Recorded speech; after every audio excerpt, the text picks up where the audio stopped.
അടുക്കളയിൽ ഉപയോഗിക്കുന്ന ഈ ഒരു ടിപ്പ് മതി കേട്ടോ, നമ്മളെ മുഖത്തുള്ള കറുത്ത പാടും വെയിലടിച്ച കരിവാളിപ്പൊക്കെ മാറാൻ വേണ്ടിയിട്ട്. അപ്പോൾ ഇത് ഞാൻ ഇങ്ങനെ ഉണ്ടാക്കുമ്പോൾ നമുക്ക് വലിയ നഷ്ടങ്ങളൊന്നും വരില്ല. ഞാനിവിടെ ഇത് അടുക്കളയിലേക്ക് നമ്മുടെ കിച്ചണിലേക്ക് ആവശ്യമായിട്ടുള്ള കടലമാവ് ഉണ്ടാക്കുന്നതാണ് കേട്ടോ. അപ്പോൾ ഇത് 3 കപ്പ് കടലപ്പരിപ്പാണ്. ഇതിൻ്റെ കൂടെ ഞാൻ ചേർക്കുന്നത് നമ്മൾ ചെറുപയറിൻ്റെ പരിപ്പാണ് കേട്ടോ.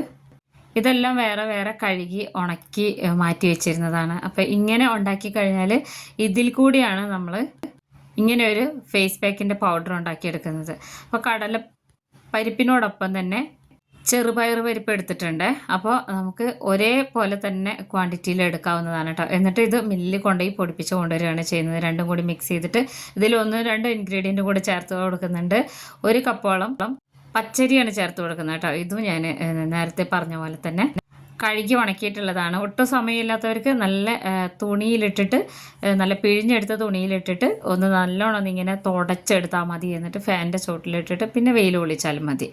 അപ്പോൾ ഇത് 3ഉം കൂടെ മിക്സ് ചെയ്തിട്ടുണ്ട്. പിന്നെ ഇതിൽ ഞാൻ ചേർത്ത് കൊടുക്കുന്നത് ഒരു 5-8ഓളം ഉലുവയാണ് കേട്ടോ. ഉലുവ കൂടി ചേർത്ത് കൊടുക്കണം. വളരെ കുറഞ്ഞ അളവിലാണ് ചേർത്ത് കൊടുത്തിട്ടുള്ളത്. നമുക്ക് ഒരിക്കലും കൂടുതലായി പോരുത്. ഈ ഒരു നോമ്പ് സമയത്തൊക്കെ വളരെ ഹെൽത്തി ആയിട്ട് നമുക്ക് ഈ ഒരു രീതിയിൽ കടലമാവ് പൊടിപ്പിച്ചെടുക്കാവുന്നതേ ഉള്ളൂ കേട്ടോ. അപ്പോൾ ഇത് നല്ലൊരു ടിപ്പാണ്. അപ്പോൾ ഇനി ഇത് മില്ലിൽ കൊണ്ടുപോയി പൊടിച്ചതിന് ശേഷം കാണിച്ചു തരാമേ. ഞാനിപ്പോൾ കടലമാവ് നല്ല ശുദ്ധമായിട്ട് നമ്മൾ നല്ല ഫൈൻ പൗഡറായിട്ട് പൊടിപ്പിച്ചെടുത്തിട്ടുണ്ട്. ഇത് വെച്ച് നമുക്ക് ബജ്ജി ഉണ്ടാക്കാം, ബ്രേക്ക്ഫാസ്റ്റ് ഉണ്ടാക്കാൻ, ഏത് ഐറ്റം വേണമെങ്കിലും ഉണ്ടാക്കാം. നമ്മൾ സാധാരണ കടലമാവ് പാക്കറ്റ് വാങ്ങിക്കുന്നതിനെക്കാട്ടിലും കുറച്ചും കൂടെ ഹെൽത്തി ആയിട്ടുള്ളതാണ് കേട്ടോ. അതിൽ സ്പെഷ്യലായിട്ട് അരിപ്പൊടി റവയൊന്നും ചേർത്ത് കൊടുക്കണ്ട ബജ്ജിയൊക്കെ ഉണ്ടാക്കുമ്പോൾ. ഇതെല്ലാ വീട്ടമ്മമാർക്കും നല്ലൊരു ടിപ്പാണ്. ഇതിനോടൊപ്പം തന്നെ ഞാനിത് ഇങ്ങനെ ചെയ്തെടുത്തു കഴിഞ്ഞാൽ പിന്നെ ഞാൻ ചെയ്തെടുക്കുന്നത് ഇതിൽ നിന്ന് ഞാൻ വേർതിരിച്ചെടുക്കുകയാണ് ചെയ്യുന്നത് കേട്ടോ. ഇതിൽ നിന്ന് കുറച്ച് ഐറ്റം എടുത്തിട്ട് നമ്മളൊരു ഫേസ് പാക്ക് പൗഡർ ഉണ്ടാക്കുകയാണേ.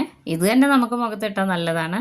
അപ്പോൾ ഇത് ഏറെക്കുറെ ഞാൻ ഇതൊരു വലിയ ബോട്ടിലാക്കി വെക്കാറാണ് കേട്ടോ. ഈ ഒരു സമയം ഏറ്റവും കൂടുതൽ എല്ലാവരും ഉപയോഗിക്കുന്നതാണ് കടലമാവ്. ഇനി ഞാനിവിടെ ഒരു പൊടിക്കുന്ന മിക്സിയുടെ ജാർ എടുത്തിട്ടുണ്ട്. ഇതിലേക്ക് സാമ്പാർ പരിപ്പ് ഇട്ട് കൊടുക്കുകയാണ് കേട്ടോ. സാമ്പാർ പരിപ്പ് ഞാനൊരു 2 സ്പൂണോളം ഇട്ട് കൊടുക്കുന്നുണ്ട്. പിന്നെ മസൂർ പരിപ്പാണ്, ഈ ഒരു കളറിലുള്ള പരിപ്പുണ്ടല്ലോ അത്. ഇതൊക്കെ നമ്മുടെ സ്കിന്നിനൊക്കെ വളരെ നല്ലതാണ്. ഇത് കഴിക്കുന്നതും ഫേസ് പാക്കൊക്കെ ആയിട്ട് ഇട്ട് കൊടുക്കുന്നതൊക്കെ നല്ലതാണ് കേട്ടോ. അപ്പോൾ ഇങ്ങനെ ചെയ്തെടുക്കുമ്പോൾ നമുക്കിതൊന്നും ഒരു അമിത ചിലവായിട്ട് തോന്നില്ല. അപ്പോൾ ഇതിനോടൊപ്പം തന്നെ നമ്മളിപ്പോൾ ഉണ്ടാക്കി കൊടുത്തിട്ടുള്ള കടലപ്പൊടി ഉണ്ടല്ലോ, അത് ചേർത്ത് കൊടുക്കാം. അത് എത്ര വേണമെങ്കിലും നമുക്ക് ചേർത്ത് കൊടുക്കാം. ഞാനിപ്പോൾ ഇവിടെ ആ ഒരു അളവിനനുസരിച്ചാണ് ചേർത്ത് കൊടുക്കുന്നത് കേട്ടോ.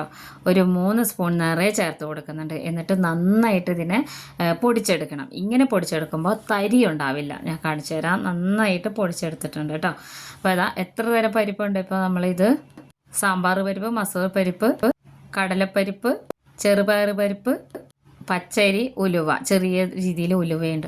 നല്ല ഫൈൻ പൗഡറായിട്ട് ഈ ഒരു രീതിയിൽ പൊടിച്ചെടുക്കുക. നമ്മൾ സാധാരണ പൊടിച്ചെടുക്കുന്നതിനെക്കാട്ടും നല്ല പൊടിയായി കിട്ടും കേട്ടോ. ഒട്ടും തന്നെ ഇത് അരിക്കേണ്ട ആവശ്യമില്ല. ഇത് നമ്മുടെ മുഖത്തുള്ള കറുത്ത പാടുകളൊക്കെ പോകാൻ വളരെ നല്ലതാണ് കേട്ടോ. മുഖത്തിന് നല്ലൊരു കളറ് കിട്ടും. ഇത് അത്രയും നല്ല ഔഷധ ഗുണമുള്ളൊരു സാധനങ്ങളാണ് ഈ പരിപ്പുകളെല്ലാം തന്നെ. ഞാനിത് ചെയ്തെടുക്കുന്നത്, ഇത് നമുക്ക് കുളിക്കുന്ന സമയത്ത് സോപ്പിന് പകരം ഉപയോഗിക്കാം. അപ്പോൾ ചൂടുകാലമൊക്കെ അല്ലേ, അപ്പോൾ കൂടുതൽ ഡ്രൈ ആവാതിരിക്കാനൊക്കെ നല്ലതാണ് കേട്ടോ ശരീരമൊക്കെ. പിന്നെ ഇത് ഫേസ് പാക്കായിട്ട് ഞാൻ ഉപയോഗിക്കുന്നത് എങ്ങനെയാണെന്ന് കാണിച്ചു തരാം. ഇത് ഒട്ടും തന്നെ തരിയില്ലാതെ, തരി ഉണ്ടെന്ന് തോന്നി കഴിഞ്ഞാൽ ചെറിയൊരു അരിപ്പ് വെച്ചിട്ട് അരിച്ചെടുക്കണം കേട്ടോ. അപ്പോൾ ഇതെല്ലാം കൂടെ ഒരു പാത്രത്തിലാക്കി ഇതുപോലെ ഒരു ബോട്ടിലാക്കി അടച്ച് സൂക്ഷിക്കുക. നമ്മളിത് ഫ്രിഡ്ജിലൊന്നും വെക്കേണ്ട. ഒരുപാട് ഇങ്ങനെ ഡ്രൈ സ്കിന്നുള്ളവരാണെന്നുണ്ടെങ്കിൽ ഇത് നമ്മുടെ ബാത്റൂമിൽ വെച്ചാൽ മതി. നമ്മൾ കുളിക്കാനൊക്കെ പോകുന്ന സമയത്ത് റോസ് വാട്ടർ മിക്സ് ചെയ്തിട്ട് തേച്ച് കഴിഞ്ഞാൽ നല്ല സോഫ്റ്റ് ആയിട്ടിരിക്കും നമ്മളെ സ്കിന്ന്. ഇത് ഞാൻ ഫേസ് പാക്ക് ആയിട്ട് ഉപയോഗിക്കുന്നത് എങ്ങനെയാണെന്ന് കാണിച്ചു തരാം കേട്ടോ. അപ്പോൾ നമ്മുടെ ഒത്തിരി ബെനിഫിറ്റ്സ് ഉള്ള പലതരം പരിപ്പുകൾ കൊണ്ടുള്ള ഫേസ് പാക്ക് പൗഡർ ഇവിടെ റെഡി ആയിട്ടുണ്ട്. ഇനി ഇതിൽ നിന്ന് ഞാൻ കാണിച്ചു തരാം കേട്ടോ. ഇതെങ്ങനെയാണ് ഞാൻ ഫേസ് പാക്ക് ആയിട്ട് ഉപയോഗിക്കുന്നത് എന്നുള്ളത്. നമ്മൾക്ക് എത്രയാണോ ആവശ്യം അത്രയും ഉണ്ടാക്കി വെച്ച പൗഡർ ഒരു പാത്രത്തിലേക്ക് മാറ്റണം. ഞാനിവിടെ 2 സ്പൂൺ എടുത്തിട്ടുണ്ട്. എന്നിട്ട് പിന്നെ തൈരാണ് കേട്ടോ. ഞാൻ തൈരാണ് ഉപയോഗിക്കാറ്. അപ്പോൾ തൈര് ഇതിൽ വെള്ളം ചേർക്കേണ്ട ആവശ്യമില്ല. അത്യാവശ്യം ഒരു 2-3 സ്പൂൺ തൈര്, അതല്ലെങ്കിൽ റോസ് വാട്ടർ, ഏതെങ്കിലും ഒന്ന് വെച്ചിട്ട് ഇതിനെ നന്നായിട്ട് മിക്സ് ചെയ്തെടുക്കണം. ഇതിൽ അങ്ങനെ നമ്മുടെ മുഖത്ത് ഇങ്ങനെ പോരി പോകുമൊന്നുമില്ല കേട്ടോ. തരിയൊന്നും ഇതിലില്ല. നല്ലോണം ഇതിനെ മിക്സ് ചെയ്യണം. ഇത് വെച്ചിട്ട് പല രീതിയിൽ നമുക്ക് ഫേസ് പാക്ക് ഉണ്ടാക്കിയെടുക്കാം കേട്ടോ. വളരെ സിമ്പിളായിട്ട് വെറും 2 ഇൻഗ്രീഡിയൻസ് വെച്ചിട്ട് ഉണ്ടാക്കുന്ന ഒരു ടിപ്പാണ് ഞാൻ കാണിക്കുന്നത്.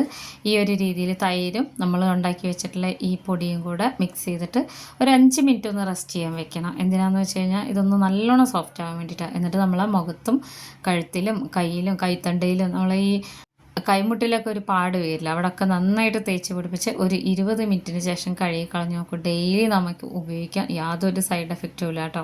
അടുക്കളയിലേക്കുള്ള സാധനമായി അതിനോടൊപ്പം തന്നെ ഹെൽത്തി ആയിട്ട് ഫേസ് പാക്കും ഉണ്ടാക്കാം. എല്ലാവരും ഉണ്ടാക്കി നോക്കണം. വീഡിയോ ഇഷ്ടപ്പെട്ട ചാനലൊന്ന് സബ്സ്ക്രൈബ് ചെയ്ത് വെക്കണം.